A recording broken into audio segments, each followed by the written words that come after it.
Ito ang aming narinig sa kanyang anak at ipinapahayag naman namin sa inyo. Ang Diyos ay liwanag at walang anumang kadiliman sa Kanya. Kung sinasabi nating tayo ay may pakikiisa sa Kanya, ngunit namumuhay naman tayo sa kadiliman, nagsisinungaling tayo at hindi namumuhay ayon sa katotohanan.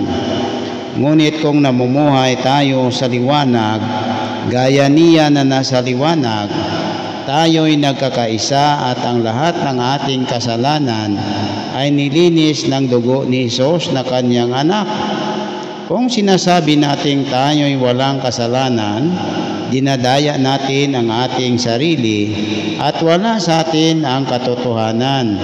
Subalit kung ipinapahayag natin ang ating mga kasalanan, patatawarin tayo ng Diyos sa mga ito at linisin tayo sa lahat ng ating kasalanan, sapagkat siya'y tapat at matuwid. Kung sinasabi nating hindi tayo nagkasala, ginagawa nating sinungaling ang Diyos at wala sa atin ang kanyang salita. Amen po. God bless po. Always pray and take care always. Salamat sa ating Diyos naman sa ating Panginoon.